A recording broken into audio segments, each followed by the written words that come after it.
की जय।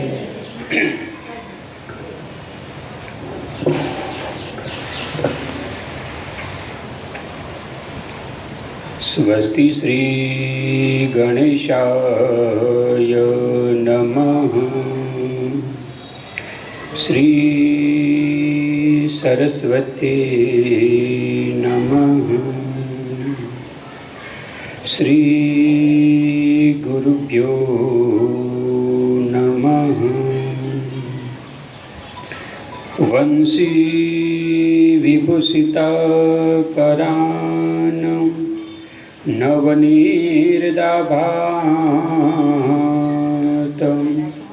पीताम्बरादरुणबिम्बफलधरुष्टातं पूर्णेन्दुसुन्दरमुखादं रवीन्द्रनेत्रातं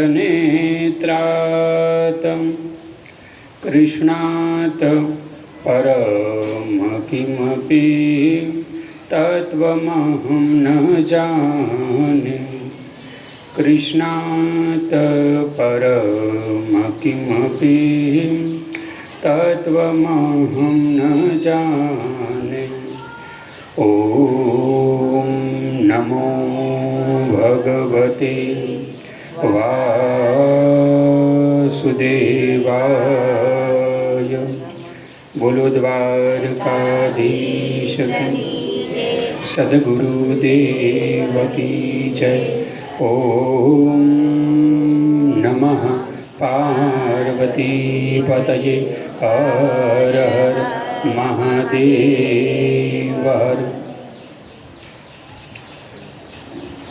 अषाढ़ मास शुक्ल पक्ष ने एकादशी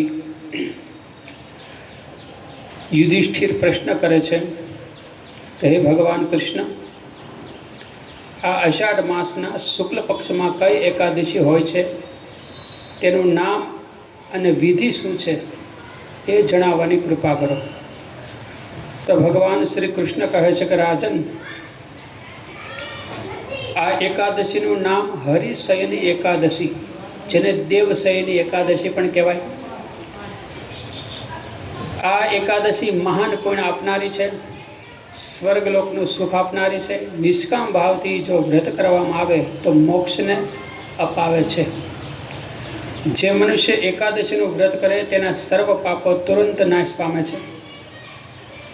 અષાઢ માસ શુક્લ પક્ષમાં શયની એકાદશીના દિવસે જેમણે કમળ પુષ્પથી ભગવાન વિષ્ણુનું પૂજન કર્યું હોય અને એકાદશીનું વ્રત પણ કર્યું હોય, તેમણે ત્રણેય લોક અને ત્રણેય સનાતન દેવતાઓનું પૂજન કરી લીધું ગણાય।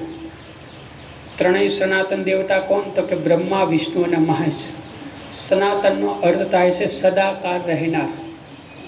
સૃષ્ટિની રચના થઈ, અત્યારે સૃષ્ટિક્રમ ચાલુ છે અને અંતે જ્યારે સૃષ્ટિનો પ્રલય થશે ત્યારે પણ આ ત્રણ દેવો હશે।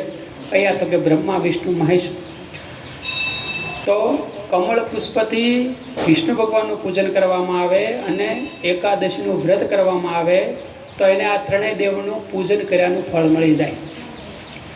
હરિશયની એકાદશીના દિવસે ભગવાન કૃષ્ણ કહે કે મારો એક સ્વરૂપ બલિરાજાને ત્યાં રહે છે અને બીજું સ્વરૂપ ક્ષીરસાગરમાં શેષનાગની સૈયા પર ત્યાં સુધી શયન કરે છે જ્યાં સુધી આગામી એટલે આવનારી કાર્તક માસની એકાદશી નથી આવી જતી।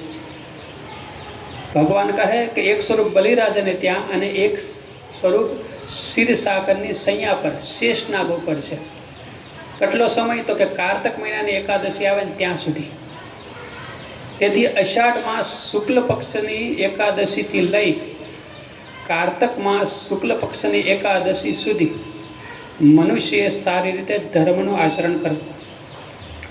જે મનુષ્ય આ વ્રતનું આચરણ કરે છે તે પરમ ગતિ પામે છે। એ કારણે પ્રયત્નપૂર્વક આ એકાદશીનું વ્રત કરવું જોઈએ। એકાદશીની રાત્રે જાગરણ કરીને શંખ ચક્ર ગદા ધારણ કરનારા ભગવાન વિષ્ણુની ભક્તિપૂર્વક પૂજા કરવી, સહસ્ર નામનો પાઠ કરવો। આવું કરનારા પુરુષના પુણ્યની ગણના કરવામાં બ્રહ્માજી પણ ચાર મુખવાળા બ્રહ્માજી પણ અસમર્થ છે। જો ભગવાનની વિષ્ણુની પૂજા કરવામાં આવી હોય અને સહસ્ર નામનો પાઠ કરવામાં આવ્યો હોય અને સાથે એકાદશીનું વ્રત પણ કરવામાં આવ્યું હોય તો એને કેટલું પુણ્ય મળે? તો કે બ્રહ્માજી 4 મુખવાળા છે, એ 4 મુખોથી પણ ગણના ન કરીએ કે એટલું બધું પુણ્ય એને મળે. આગળ કહે ભગવાન કે જે આ રીતે ભોગ અને મોક્ષ પ્રદાન કરનાર, ભોગ એટલે મનોકામના સિદ્ધ કરનાર, અથવા તો ઘણાને કોઈ મનોકામના ન હોય તો એને મોક્ષ ગતિ પ્રાપ્ત થાય. ભોગનો અર્થ થાય છે જે કાંઈ મનો ઈચ્છા, મનોવાંછિત ફળ. તો આ એકાદશીનું વ્રત અને ભગવાન વિષ્ણુની પૂજા ભોગ અને મોક્ષ પ્રદાન કરનારી છે અને બધાય પાપોને હરનારી છે અને ઉત્તમ તિથિ છે. તે જાતિનો ચાંડાલ હોવા છતાં ભગવાન કહે, એ ચાંડાલ હોય, નીચ જાતિનો હોય, નાની જાતિનો હોવા છતાં પણ જો સંસારમાં સદા મારું પ્રિય કરનારો છે, જો એકાદશીનું વ્રત કરે, જે મનુષ્ય દીપદાન, પલાસના પાંદડા પર ભોજન કરે, દીપદાન કરે અને વ્રત કરતા રહીને ચોમાસું આ રીતે પસાર કરે, એ મને પ્રિય છે. ચોમાસું બેઠું એટલે ચાતુર્માસ કહેવાય આ પૂનમથી પહેલી પૂનમ સુધી. તો ભગવાન કૃષ્ણ કહે છે કે ચોમાસામાં ભગવાન વિષ્ણુ સૂતેલા રહે છે, એટલા માટે મનુષ્ય ભૂમિ પર શયન કરવું, જેને વ્રત લીધું છે ભગવાન હરિના દર્શનનું, એને ભગવાન વિષ્ણુ સૂતેલા છે એટલે એનો જે અનન્ય ભક્ત છે એ પણ વ્રત લે છે કે મારે પણ ભૂમિ પર શયન કરવું. શ્રાવણે વર્જે કાચમ દીપમ ભાદ્રપદે તથા દુગ્ધમાશ્રયુજીત રાજમ કાર્તિકે દ્વિદલમ ત્રજેત. એટલે કે શ્રાવણ માસમાં શાકભાજી, ભાદરવામાં દહીં, આસો માસમાં દૂધ અને કારતક માસમાં દાળનો ત્યાગ કરવો, અથવા જે ચોમાસામાં બ્રહ્મચર્યનું પાલન કરે તે પરમ ગતિને પ્રાપ્ત થાય છે.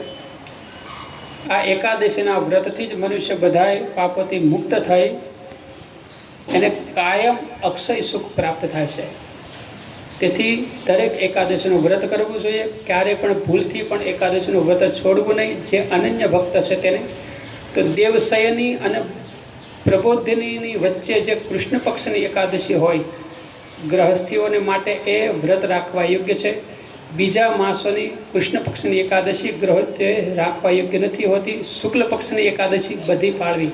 જો વૃદ્ધ હોય બધી એકાદશીનું વ્રત ન કરી શકે તો એને શુક્લ પક્ષની એકાદશીનું વ્રત કરવું, કૃષ્ણ પક્ષની એકાદશી છોડી દે તો પણ ચાલે.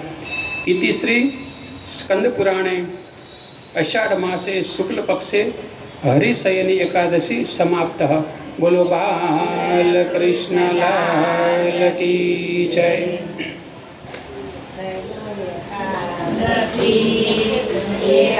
એકાદશી કરીએ તો કુઠ પામીએ મારે એકાદશી